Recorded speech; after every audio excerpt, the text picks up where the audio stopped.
My best friend of 20 years poisoned my husband with antifreeze at our wedding reception because she thought he was stealing me from her.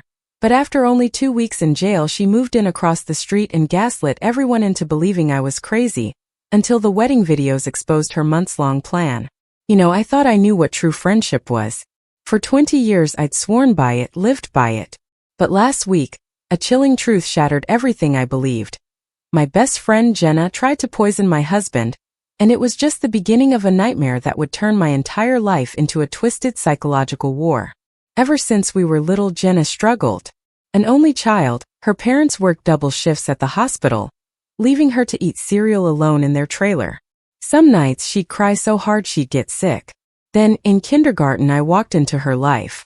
She just grabbed my hand during recess, declared, "We're going to be best friends forever." And that was it.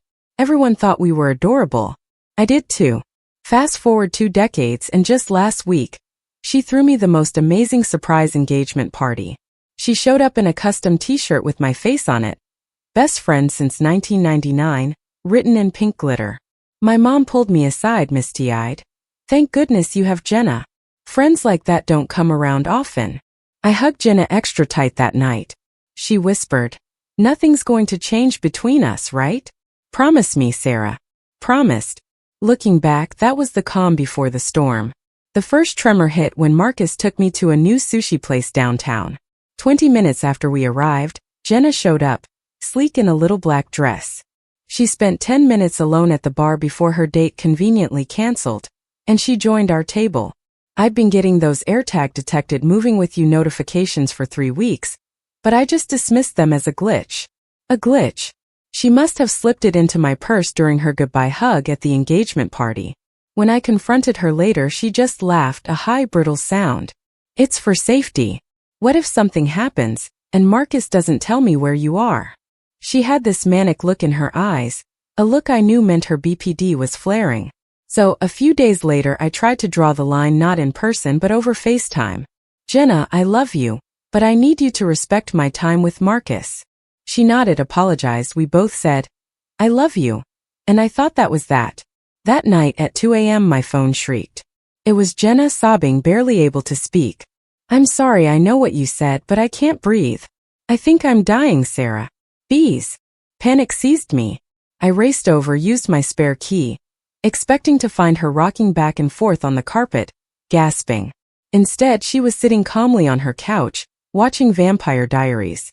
She looked at me, a strange triumph in her eyes. "I had to make sure you'd still choose me when it mattered." A cold knot formed in my stomach, but I tried to rationalize it. She'd always been a little much, and we'd been best friends for 20 years. She just needed time to adjust, right? Then came the wedding day. It started beautifully. Jenna gave this heartfelt maid of honor speech about true friendship lasting forever. She cried and made everyone else cry too. During the reception, she kept bringing Marcus drinks. "Another whiskey for the groom," she'd sing out, a huge, beaming smile. I noticed she always came from the direction of the bathroom, not the bar. But I was too busy greeting guests to think about it. I was talking to my grandmother when I noticed Marcus stumbling during our first dance. His words came out thick and slurred. "Sarah, I don't feel right," he mumbled, his face turning gray, sweat dripping down his temples. Suddenly, he hit the floor hard, convulsing. I screamed, dropping beside him. His eyes rolled back until I could only see white. Jenna appeared instantly, wrapping her arms around me. "I'm here, baby. I've got you," she whispered as people screamed for 911. When the paramedics arrived, I almost had a heart attack. That's when the bartender revealed that Jenna had insisted on pouring Marcus drinks herself, claiming she wanted to add something special for the toast. My whole body went cold. I turned to look at her and she was smiling. Actually smiling. She tilted her head like I'd asked something strange. Her voice was so calm it made my skin crawl. "He was taking you away from me, Sarah. We've been together 20 years and he thought a few years meant something. Now it can be just us again. Like it's supposed to be." Marcus was still convulsing, foam coming from his mouth.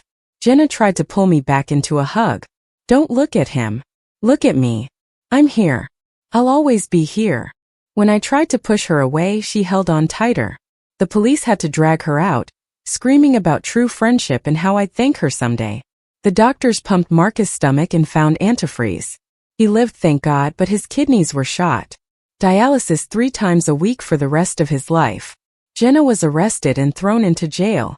But what I didn't anticipate was the jails being overcrowded. She was let out on good behavior after just 2 weeks. Because for the entirety of her stay, there was only one thing on her mind: winning me back. 3 days later, I sat in the hospital waiting room, watching the clock tick past midnight. Marcus was hooked up to machines in the dialysis unit, and I scrolled through my phone. That's when I saw it. A mutual friend had posted on Facebook, "So glad you're home," with a heart emoji on Jenna's wall. My hand shook as I took a screenshot. The timestamp showed it was posted 2 hours ago. The next morning, I drove to the grocery store pharmacy to pick up Marcus' new medications. The pharmacist handed me a bag full of bottles, explaining dosage schedules.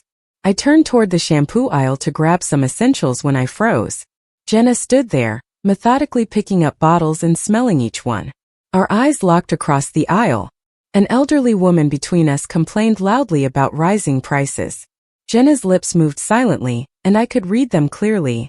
"We need to talk." I spun around, rushed back to the pharmacy counter, words tumbling out in a frantic stream. I told the pharmacist about being stalked, about the antifreeze, about the friendship bracelets we used to make in middle school.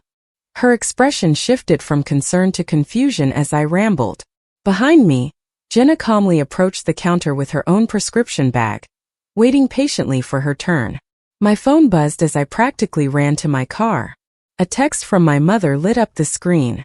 "Honey, can you bring Jenna to Sunday dinner?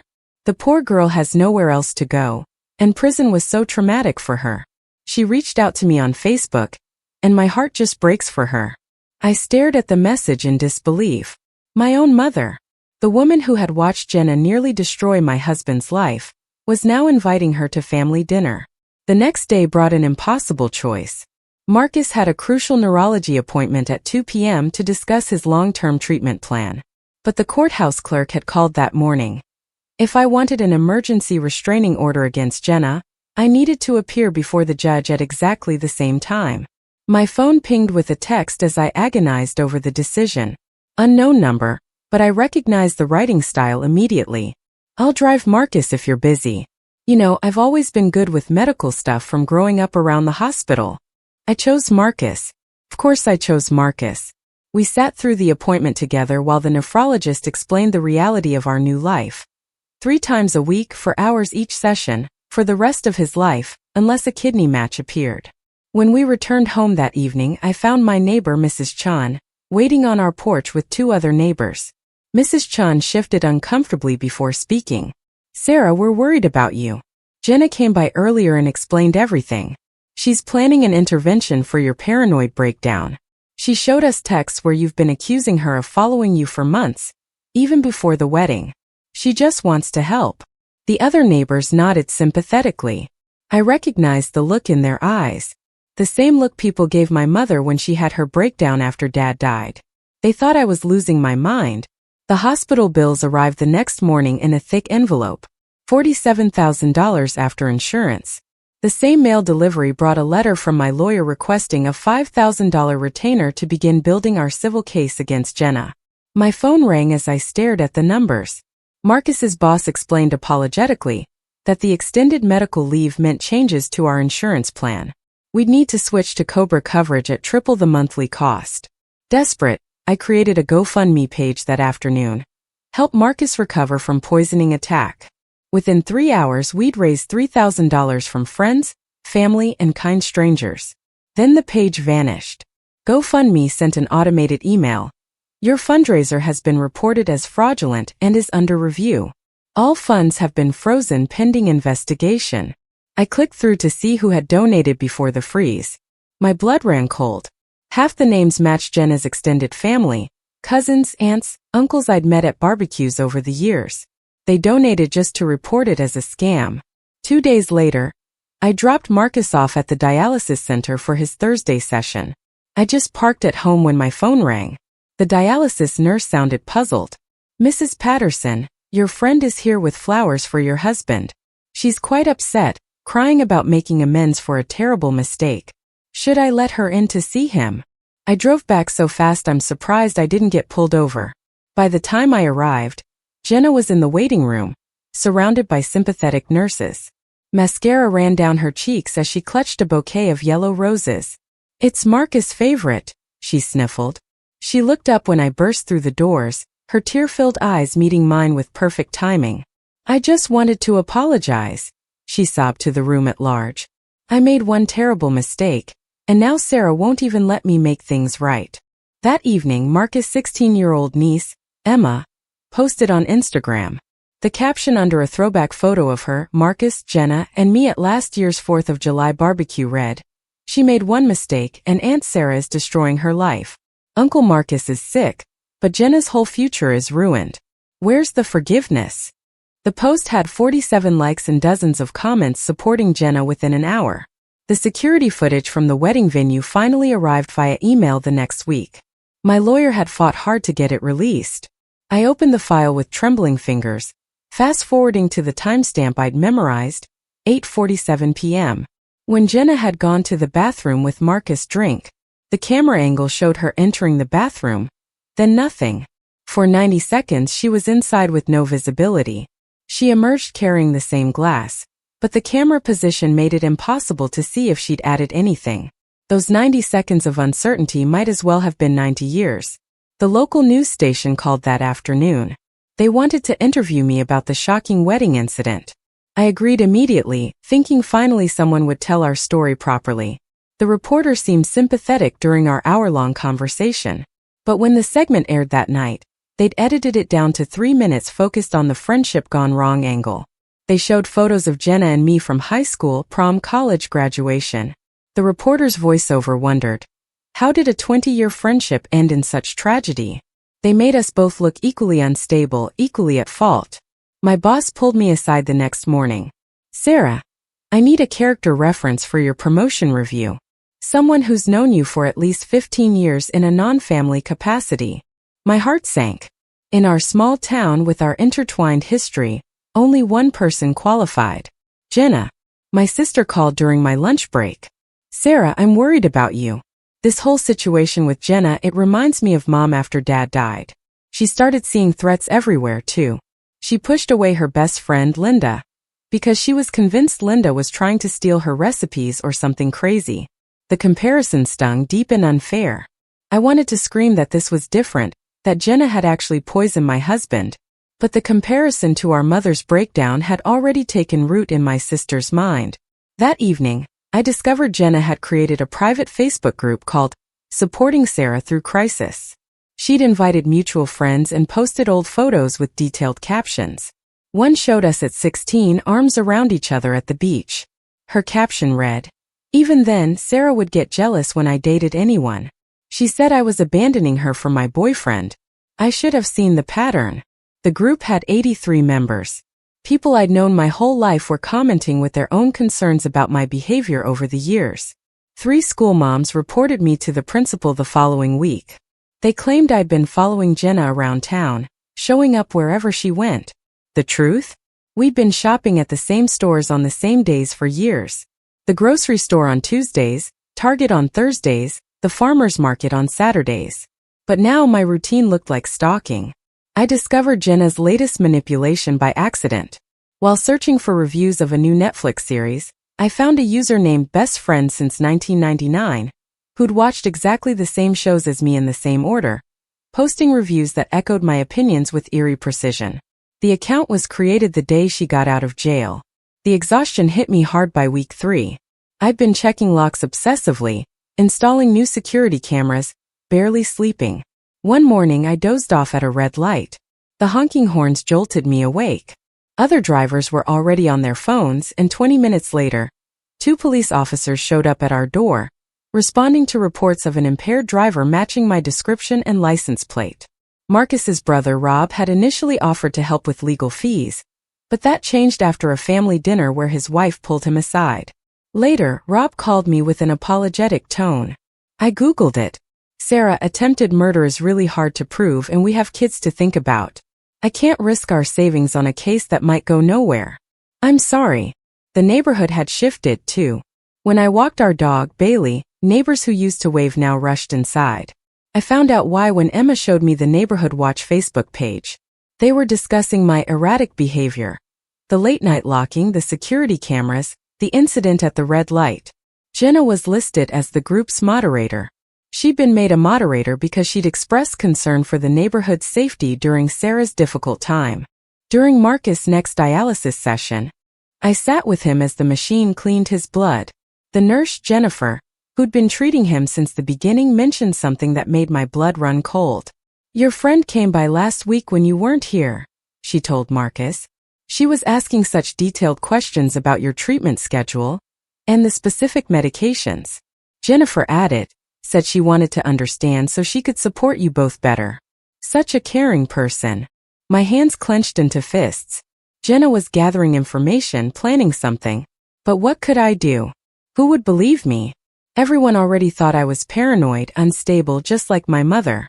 The financial pressure mounted daily. The mortgage payment was due, but our savings had been drained by medical bills and legal fees. Credit cards maxed out. Marcus couldn't work, and my job was hanging by a thread after too many missed days for medical appointments and court hearings. I stared at the pile of bills on our kitchen table, wondering how everything had spiraled so completely out of control. 20 years of friendship. One moment of madness. And now Jenna was free while we were trapped in a prison of medical debt and failing kidneys. My phone buzzed with another text from an unknown number. "I'm still here for you, Sarah, whenever you're ready to talk. Best friends forever. Remember." I knew I had to find a way to fight back. But how do you battle someone who knows every weakness, every fear, every secret you've shared over 2 decades? Someone who's convinced half the town that you're the crazy one? The war between us had only just begun, and I was already losing ground. I watched from my kitchen window as Jenna moved into the house across the street. Tom, my single-dad neighbor, who'd helped me with yard work after Marcus got sick, carried boxes while Jenna directed him with gentle touches on his arm. She'd been dating him for 2 weeks now, bringing him fresh-baked cookies every evening. The smell of chocolate chip cookies wafted through the neighborhood, and I recognized the recipe immediately. My mother's secret ingredient was vanilla pudding mix. I taught Jenna that recipe in high school when we baked for the school fundraiser. Tom waved at me through the window.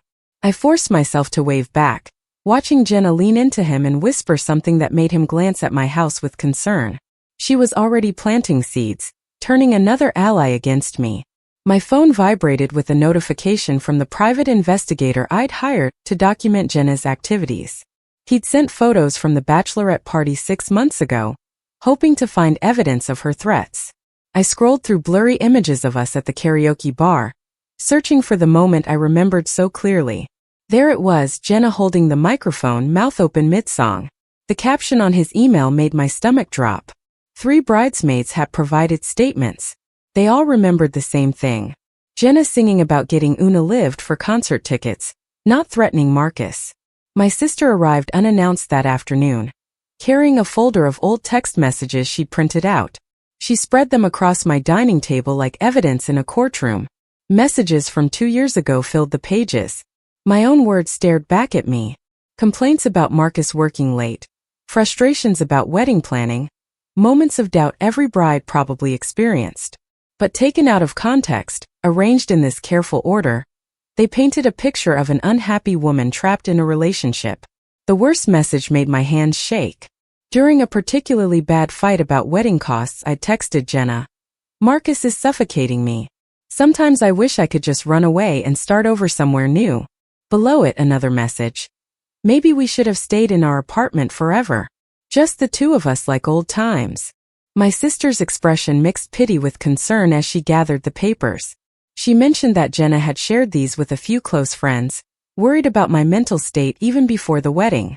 The narrative was shifting, twisting until I barely recognized my own life. Emma's therapy appointment created another crisis. Marcus's brother called me, his voice tight with barely controlled anger. The family therapist had asked Emma about our family dynamics, and she'd innocently repeated something she'd overheard at a barbecue.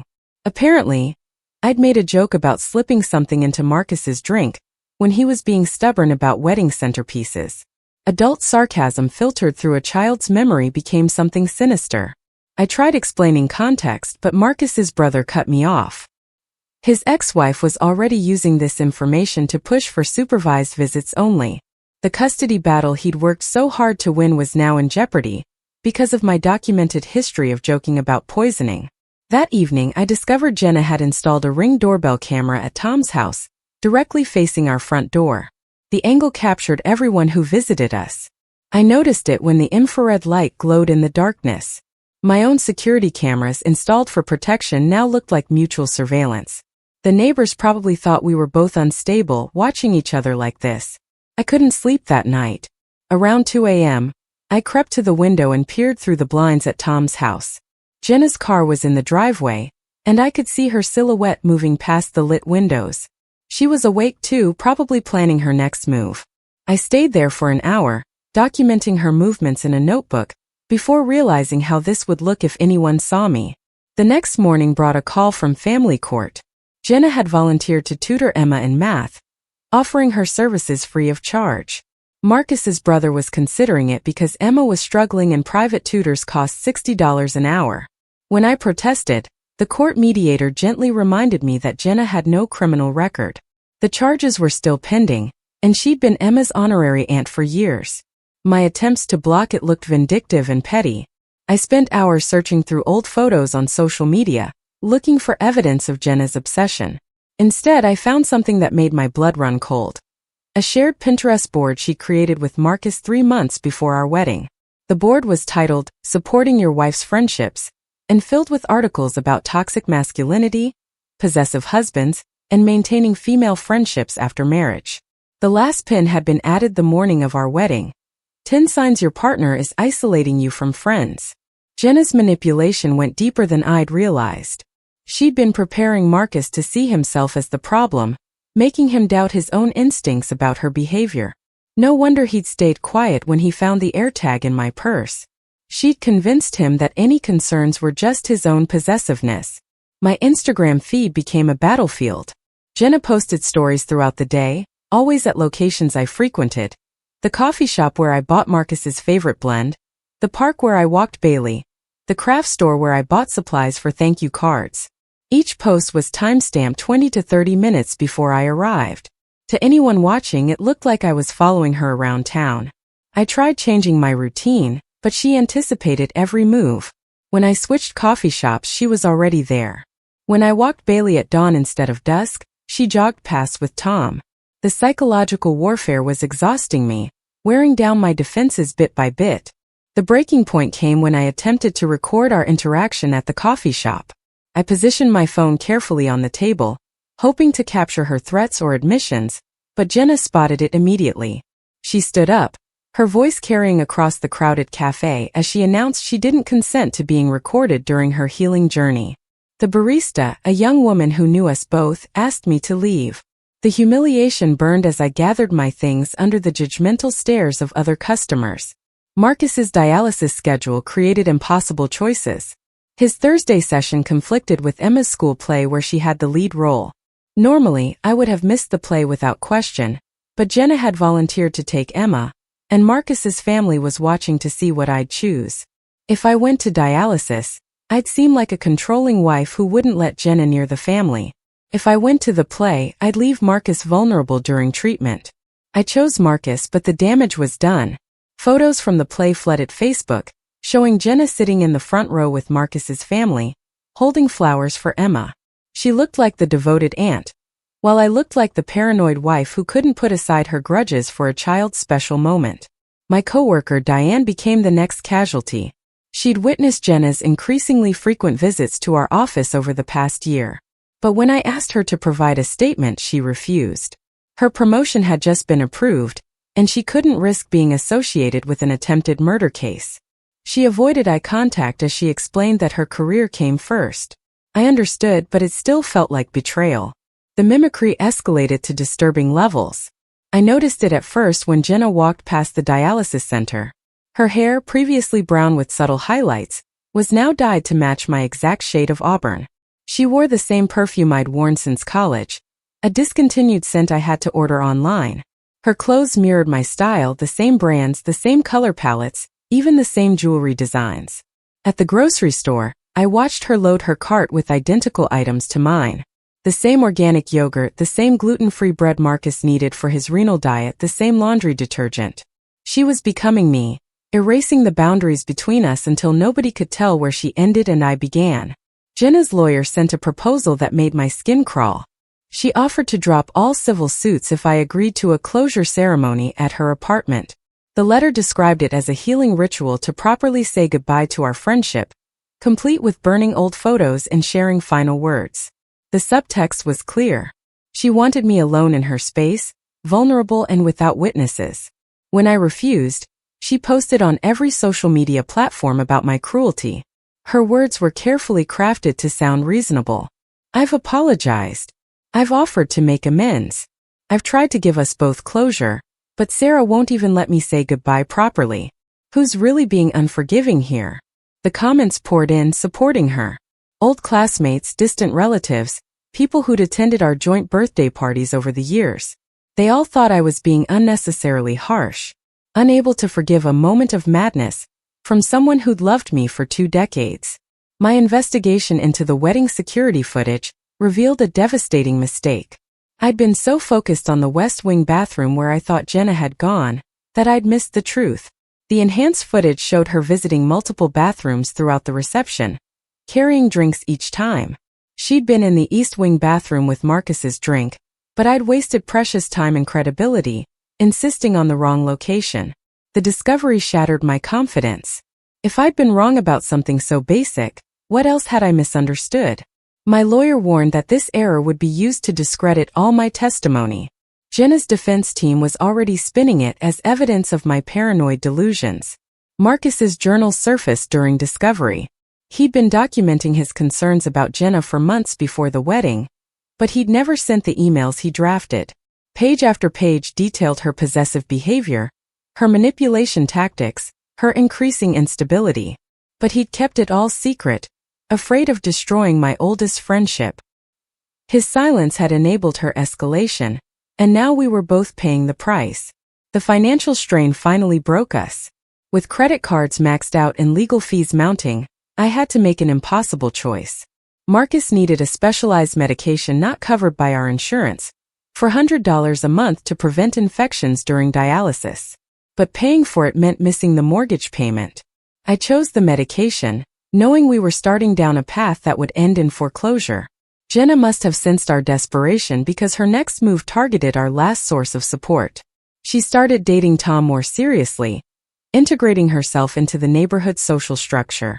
Soon, she was hosting book clubs and organizing block parties from Tom's house.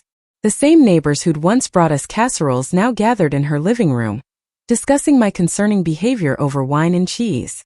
My brother faced his own impossible choice when his ex-wife threatened to revisit their custody arrangement. She'd heard about the family drama and worried about the children's safety during his visitation weekends. He called me one evening, his voice heavy with regret. He believed me, he said, but his kids came first. He couldn't risk losing them by being associated with our situation. The call ended with him promising to help when things calmed down, but we both knew that was a lie. I started adopting Jenna's tactics out of desperation. I created fake social media accounts to monitor her supporters, gathering information about their plans and conversations. The irony wasn't lost on me. I was becoming the stalker she painted me as, but I needed to know what she was planning. Needed to stay one step ahead. The grocery store became a battlefield. I encountered Jenna's mother while waiting for Marcus's prescriptions. She was on the phone, speaking loudly enough for me to hear. Her daughter was struggling, she said, traumatized by prison and my vengeful campaign against her. I pretended to study vitamins while memorizing every word, hoping for some admission of guilt or plan revelation. Marcus's medical records provided a glimmer of hope. His kidney function had been perfect just 2 months before the wedding, contradicting Jenna's claim that he had pre-existing conditions that made him susceptible to antifreeze. But even this victory felt hollow when his ex-girlfriend Beth emerged from the past. Beth contacted Jenna's lawyer, offering to testify about my codependent friendship and how it had affected her relationship with Marcus. She painted a picture of a woman who couldn't let go, who sabotaged Marcus's romantic relationships to keep her best friend close. The narrative was building. I was the possessive one, not Jenna. The infection hit Marcus hard and fast. I was meeting with our lawyer when the call came. He'd spiked a fever during dialysis and was being rushed to the emergency room. By the time I arrived, Jenna was already there. She sat in the waiting room with fresh flowers and a concerned expression, playing the role of supportive friend perfectly. The nurses thought it was touching how she'd rushed over to help. The next blow came from my employer. Our biggest client had complained about the drama I'd brought to professional meetings. The client's daughter, I learned later, was Jenna's cousin. My boss had no choice. They needed the account more than they needed me. I was given 2 weeks severance and a neutral reference as long as I didn't make waves. Without income and with mounting bills, I had to move in with my brother temporarily. But even that refuge was tainted. I slept in the guest room while Jenna hosted healing circles at the wedding venue where Marcus and I had exchanged vows. She'd rented the space for group therapy sessions, turning our sacred space into her stage for recovery. My mother's plea came during one of our lowest moments. She sat across from me at my brother's kitchen table, tears streaming down her face. She begged me to let it go, to stop pursuing justice. We'd already lost so much. Marcus's health, our home, our savings. She couldn't bear to watch Jenna take everything else. But I couldn't stop. Not when I was so close to proving the truth. My investigation into Jenna's past revealed a pattern of escalating behavior that others had ignored or excused. Her high school teacher, Mrs. Patterson, had noticed concerning signs, but never reported them. When the authorities questioned her about her failure to act, her comfortable retirement crumbled. Mrs. Patterson's husband left her after 30 years of marriage. He couldn't watch her career and reputation destroyed over something from decades ago. The guilt of continuing my investigation while knowing the collateral damage ate at me, but I pushed forward. Even after learning that Mrs. Patterson had attempted suicide after losing her pension, I kept pursuing leads. Justice for Marcus had to come first. The cracks in our united front began to show. During a moment of weakness, Marcus asked the question I'd been dreading. What if Jenna had only meant to make him sick? What if she'd miscalculated the dose, never intending to cause permanent damage? The doubt in his voice shattered something inside me. Even he was starting to question whether her actions warranted the destruction of so many lives. My credibility took another hit when I admitted to helping Jenna slash her ex-boyfriend's tires in college. It had seemed like harmless revenge at the time. He cheated on her with her roommate. But now it painted me as someone familiar with criminal behavior, someone who might exaggerate or lie to get revenge on a former friend. The enhanced hospital footage delivered another blow. It showed Jenna in her car after the poisoning, sobbing uncontrollably. Her body shook with what looked like genuine remorse or panic. The prosecution warned that this could be interpreted as someone who'd made a terrible mistake in a moment of passion, not a calculated killer. Jenna's legal team moved to expedite the proceedings, claiming my harassment campaign was causing severe PTSD. The judge agreed to move the date up by 3 months, giving us less time to prepare. The pressure was mounting from all sides. Her journals, subpoenaed during discovery, revealed the depth of her delusion. Page after page detailed her belief that she deserved to be my family after 20 years of devotion. In her mind, Marcus had stolen something that rightfully belonged to her. She saw herself as saving me from a bad marriage, protecting me from someone who would inevitably hurt me. The twisted logic made a horrible kind of sense. She'd been there through every breakup, every disappointment, every moment of pain in my life. In her fractured mind, she'd earned the right to be my primary relationship. Marcus was an interloper who'd swooped in after just a few years and claimed a place she'd occupied for 2 decades. Realizing I had to expose every vulnerable moment from our friendship felt like another betrayal. To win, I'd have to reveal the secrets we'd shared, the moments of weakness she'd witnessed, the trust she'd violated. Even in pursuing justice, I was destroying the sacred bond we'd once shared. The old version of me, the one who valued loyalty above all else, would have been horrified by my actions. But she died the night Marcus collapsed at our wedding. In her place stood someone harder, more strategic, someone who documented everything and trusted no one. Jenna had murdered that innocent version of me as surely as she destroyed Marcus's kidneys. My manipulation of Emma proved how far I'd fallen. I pretended to want reconciliation with Jenna, knowing Emma would relay the information. When Jenna changed her routines based on false information Emma innocently shared, I felt a sick satisfaction. I was using a child to fight my battle, becoming someone I didn't recognize. The wedding dress fitting video arrived among the discovery documents. Security footage from the bridal shop showed Jenna watching me try on dresses, tears streaming down her face. She whispered something the audio barely caught. "She looks perfect. She's perfect. Why isn't I enough?" The raw pain in her voice made my victory feel hollow. I was destroying someone who genuinely loved me, even if that love had twisted into something monstrous. Jenna's counterclaim included 147 pages of text messages spanning our entire friendship. They showed my emotional dependence on her, the times I'd chosen her over boyfriends, the promises we'd made about being in each other's lives forever. Taken together, they painted me as the codependent one who'd suddenly abandoned our friendship for a man. Everything came down to Marcus's testimony, but his health was failing, and the medications made him confused. Some days he couldn't remember the wedding clearly. Other days he mixed up the timeline of events. Jenna's lawyers would tear him apart on the stand, using his confusion to discredit our entire case. The kindness I'd shown Jenna's nephew years ago became another weapon against me. He testified that I'd taught him it was sometimes necessary to lie to protect people you love. I'd been comforting him about keeping his mom's surprise birthday party secret, but his child's interpretation made it sound like I endorsed deception as a way of life. The hospital staff began choosing sides based on practical considerations. Those who needed access to certain insurance networks through workplace connections sided with whoever could maintain those relationships. The same people who'd cared for Marcus were now calculating which side would benefit them more. The prosecutor explained the harsh reality of our case. Proving Jenna bought antifreeze wasn't enough. We needed concrete evidence of intent to kill, not just harm. The fact that she'd researched dosages could be spun as trying to avoid lethal amounts. Her lawyer was already crafting a narrative of a desperate woman who made a terrible miscalculation while trying to save her best friend from an unhappy marriage. I called in my last favor with a journalist who'd covered our charity work years ago. She agreed to write about the case, but warned she'd tell the story objectively.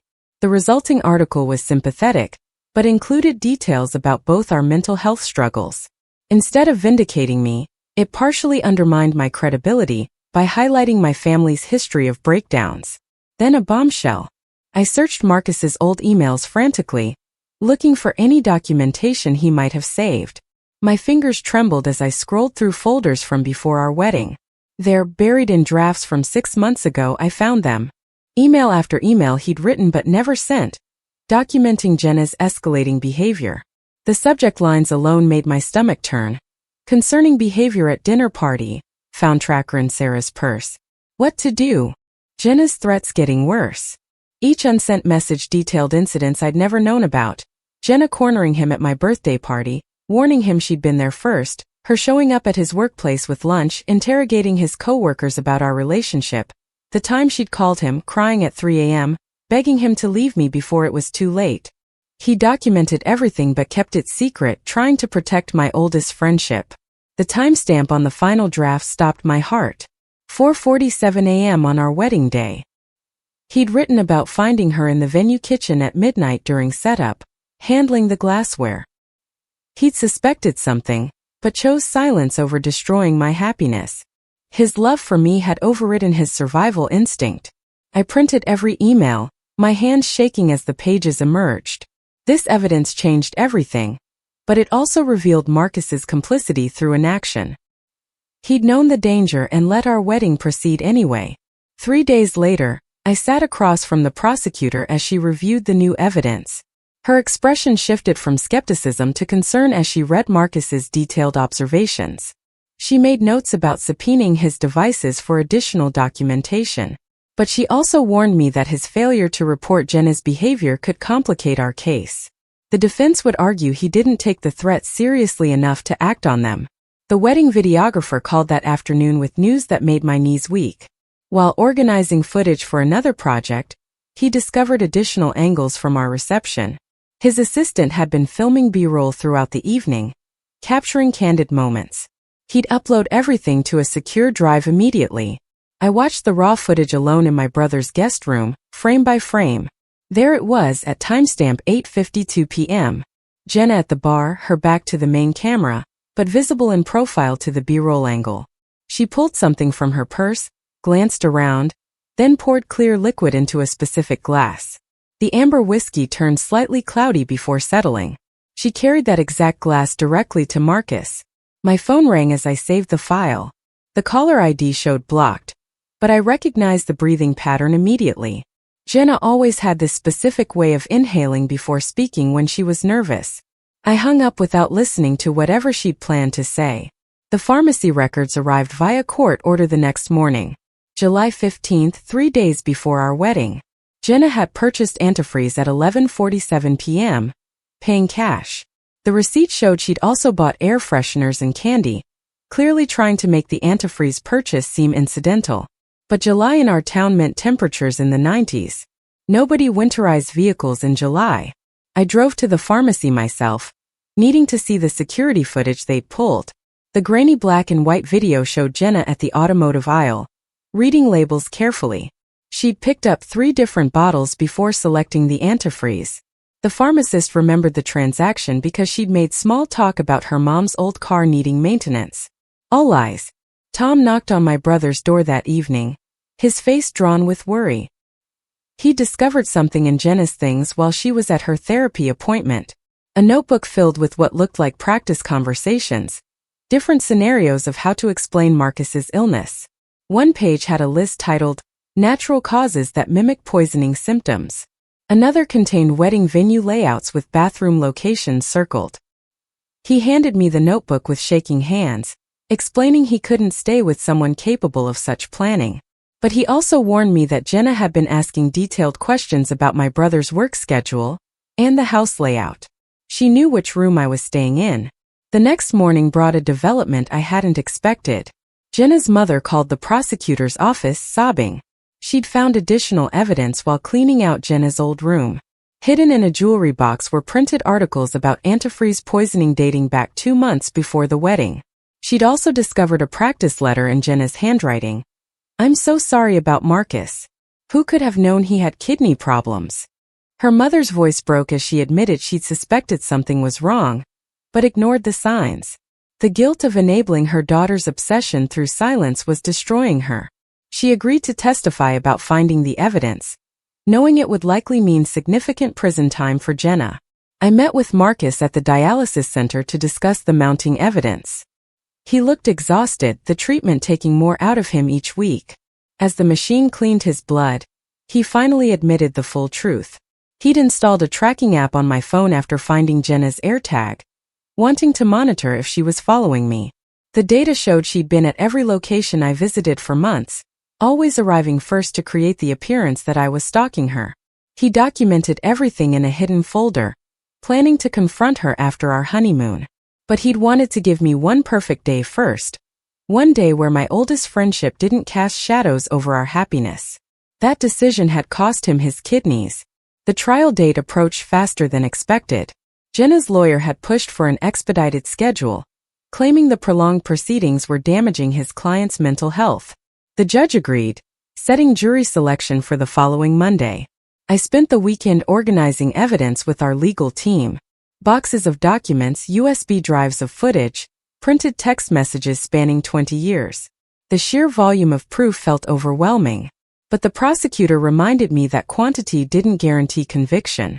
We needed the jury to understand the pattern of escalation, the calculated nature of Jenna's actions. Sunday night I couldn't sleep. I stood at my brother's kitchen window, staring at the darkness outside. Somewhere in town, Jenna was probably awake too, preparing her own version of events. The girl who'd held my hand in kindergarten had become someone unrecognizable, but traces of our shared history lingered in every piece of evidence. Monday morning arrived with unexpected rain. I dressed carefully in the outfit the prosecutor had approved, professional but not severe, sympathetic but not weak. Marcus waited in the car, his dialysis schedule adjusted to accommodate the trial. We drove to the courthouse in silence, both lost in thoughts of how different our lives should have been. The courthouse steps were slick with rain as we climbed them. Inside, The hallway buzzed with the energy of a Monday morning docket. I saw familiar faces from our community, some avoiding eye contact, others offering small nods of support. The town had chosen sides, and those divisions would last long after the verdict. Jury selection took 3 days. The prosecutor carefully questioned potential jurors about their views on friendship, loyalty, and betrayal. Several admitted they couldn't be impartial after following the story on social media. Others revealed connections to either Jenna's or my family.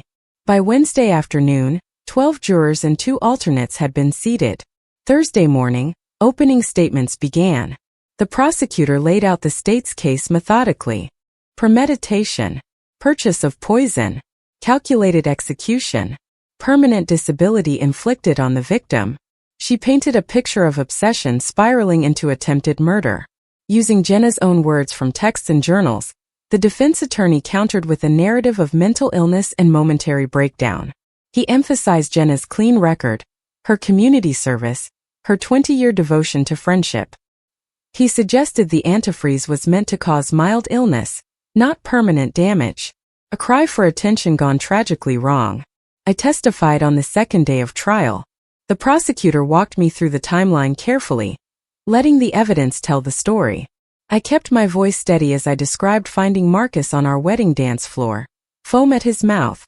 The defense attorney's cross-examination focused on my mother's mental health history and my own admitted paranoia. He suggested I'd misinterpreted innocent actions through a lens of genetic predisposition to breakdown.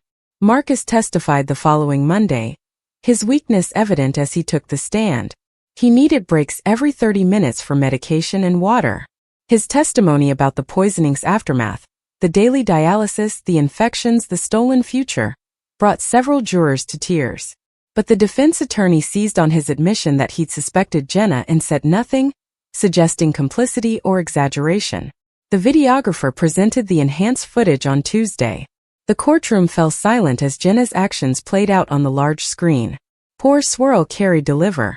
The defense tried to argue the liquid could have been anything. Flavor enhancer, alcohol, even water. But the timeline matched too perfectly with Marcus's collapse. Tom testified reluctantly on Wednesday, clearly struggling with divided loyalties. He confirmed finding the notebook, Jenna's questions about antifreeze, her obsessive behavior. Under cross-examination, he admitted to initially thinking her devotion was touching, not dangerous. His testimony painted a picture of how easily Jenna had fooled everyone around her. The forensic evidence came Thursday. The prosecutor presented the pharmacy records, the July purchase date circled in red. The defense couldn't explain why someone would buy antifreeze in summer for a car that records showed hadn't needed any maintenance. The receipt became a damning piece of physical evidence. Jenna's mother took the stand Friday morning, tears streaming throughout her testimony. She described finding the hidden articles, the practice letter, the signs she'd ignored. Her guilt was palpable as she admitted enabling her daughter's obsession by dismissing concerns as girl drama. The defense didn't cross-examine, knowing the emotional impact couldn't be undone. The journal evidence was presented the following week. Page after page of Jenna's writings revealed the depth of her delusion. She'd convinced herself that Marcus was temporary, that I'd eventually return to her. The wedding was supposed to be a phase, not a permanent change. When reality didn't match her fantasy, she decided to reset the game board. Expert witnesses testified about antifreeze poisoning, kidney damage, and the long-term effects of ethylene glycol. The medical testimony was dry, but crucial, establishing that the amount ingested could only have been intentional. No accidental sip could cause such extensive damage. The defense presented their case over 3 days. Character witnesses described Jenna's kindness, her volunteer work, her dedication to friends. Her therapist testified about her abandonment issues and emotional dysregulation. They painted her as a victim of her own broken mind, deserving treatment rather than punishment. Jenna herself took the stand on the final day of defense testimony. She sobbed through her account, claiming she'd only wanted to delay the wedding to give me time to reconsider. She swore she'd researched doses carefully, never intending permanent harm. But under cross-examination, her story crumbled. She couldn't explain the practice letter or why she'd made multiple bathroom trips with different drinks.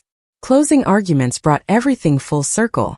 The prosecutor reminded jurors of the premeditation, the calculated execution, the devastating consequences. She asked them to hold Jenna accountable for choices made with clear intent. The defense made one final plea for mercy, emphasizing mental illness and a moment of desperate action. The jury deliberated for 2 days. Marcus and I waited in a small room, watching the clock and trying not to speculate. Every time the bailiff appeared, my heart raced. False alarm after false alarm until finally late Thursday afternoon word came. They'd reached a verdict. The courtroom was packed as we filed in. Jenna sat at the defense table, her hair now dyed black, wearing a conservative suit that made her look younger. Our eyes met briefly before she looked away. 20 years of friendship reduced to this moment. The judge called for the verdict. The foreman stood, paper trembling in his hands. Guilty of attempted murder in the first degree. Guilty of assault with a deadly weapon. Guilty of poisoning. The words hit like physical blows. Jenna collapsed into her chair, sobbing. Her mother wailed from the gallery. Sentencing was set for 6 weeks later. The judge ordered Jenna held without bail, considering her a flight risk given her obsessive behavior. As court officers led her away, she turned back one last time. Her lips moved in what might have been, "I'm sorry," or might have been, "I love you." I'll never know which. The aftermath was swift. The community that had been divided slowly began to heal. Those scars remained. Some friendships couldn't be salvaged. Others strengthened through shared truth. The wedding venue offered us a free anniversary celebration, but we declined. Some places hold too much pain to revisit. Marcus's health stabilized, but would never fully recover. Dialysis became our new normal. Monday, Wednesday, Friday for hours each time. We structured our lives around medical schedules and medication timers. The future we planned morphed into something smaller but still meaningful. At sentencing, I gave a victim impact statement. I asked for Jenna to receive psychiatric treatment along with incarceration. Prison alone wouldn't fix what was broken in her mind. The judge agreed, sentencing her to 15 years with mandatory mental health treatment. The restraining order would extend another 15 years beyond her release. We sold what remained of our possessions to cover legal debt. The house was already gone to foreclosure. We moved into a small apartment near the dialysis center, starting over with almost nothing. But we had each other and the truth. That had to be enough. 2 years later, I received a letter from Jenna's treatment facility. The doctor wrote that she was making progress, but still fixated on our friendship. She asked about me daily, created art projects featuring our childhood memories, wrote letters she wasn't allowed to send. The obsession had roots too deep to fully extract. I burned the letter at the beach where Jenna and I had built sandcastles as children. Marcus stood beside me, his good arm around my shoulders as the paper turned to ash. The waves carried the remnants away, just as time had carried away the girls we'd once been. Our life was smaller now but honest, built on truth instead of promises that couldn't be kept. The war was over. We'd survived.